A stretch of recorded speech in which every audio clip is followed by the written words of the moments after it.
In this video, we're going to do some extra examples for computing derivatives. So we want to compute the derivatives of each of the following functions. So first we have h of x is 2 over 3x to the 5 plus 4 times the square root of x to the 5 minus 8. So to compute this, we might want to rewrite these functions, each piece. Now, this first piece, we could compute the derivative using the quotient rule because it's a fraction, but the top doesn't have any x's, so we don't actually need to use the quotient rule. So if we don't need to, it's better not to. So I'm going to rewrite this equation. So notice that 2 over 3x to the 5 is the same as 2 over 3 times 1 over x to the 5. Square root of x to the 5 is x to the 5 over 2. Okay, and then 1 over x to the 5 we could write as x to the minus 5. Okay, so now we can compute the derivative just using the sum and difference rule with the product rule.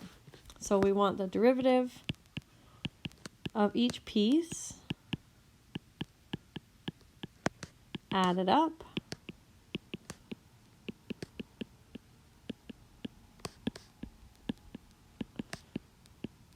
okay. The constant multiple rule lets us bring out the constants. So this is actually 2/3 times the derivative of x to the minus 5 plus 4 times the derivative of x to the 5 over 2. And the derivative of 8 we know is 0 because it's a constant. Now we just need to use the power rule. So the derivative of x to the negative 5 is negative 5x to the negative 6. So you subtract 1 from the exponent. The derivative of x to the 5 over 2 is 5 over 2, x to the 3 over 2.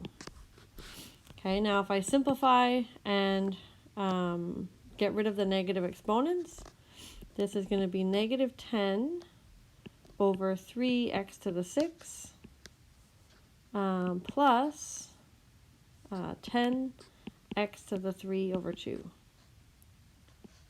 So that would be our derivative for that function. Okay, for f of x here in part B, so I could use the product rule because here I have two things that are multiplied together. You could also expand in if you'd like, which would be faster than doing the product rule. So maybe we want to do that. So let's rewrite this. So this is 2x times x to the 1/3 minus 7 plus square root of 5 cubed.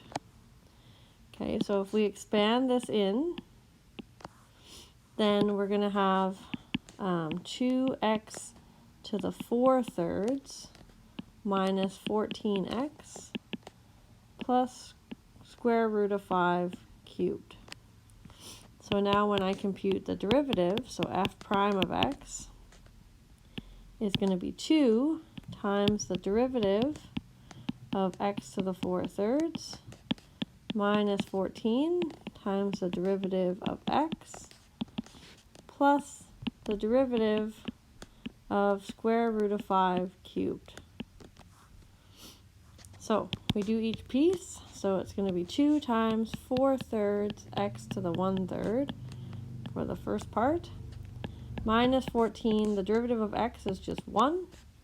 And then for this last part, it's going to have derivative 0, so don't be confused that this looks complicated. Okay, it's just a constant, and the derivative of a constant is always 0. So simplifying, we get 8 cube root of x over 3 minus 14 as our derivative here.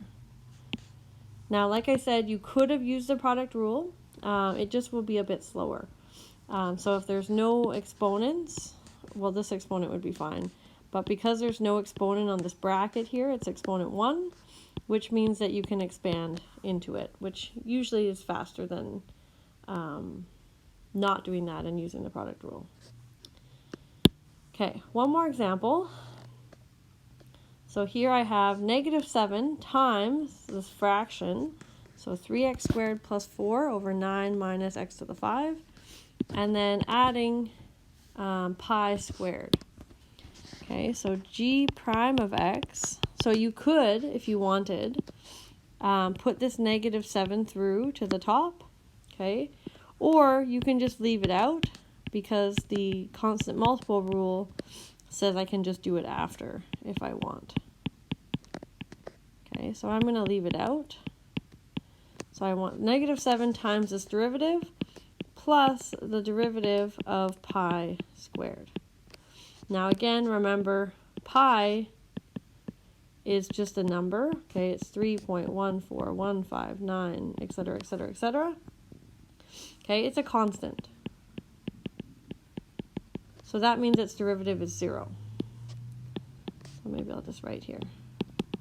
Derivative equals 0. So that part's going to go away. You don't need to compute that derivative. For this other one, I'm going to use the quotient rule. Okay, so it's going to be the derivative of the top. So that's going to be 6x. Okay, the derivative of the top times the bottom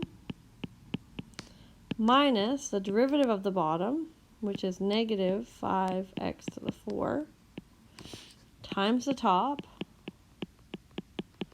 all over the bottom squared. Okay, so now I just want to simplify. So this is going to be 54x minus 6x to the 6. This minus and this minus, because they're multiplying everything, are going to turn into a plus. Okay, so I'm going to have plus, oops, I'm in red here, plus 15x to the 6 plus 20x to the 4, all over 9 minus x to the 5, all squared. So let's just put these like terms together. In fact, I can pull out an x if I want. So I'm going to have, how many x to the 6's? 9x to the 6's, so that's x to the 5 now. Plus 20x to the 4, so that's 20x to the 3 because I took out an x. Plus 54, all over 9 minus x to the 5, all squared. So that's how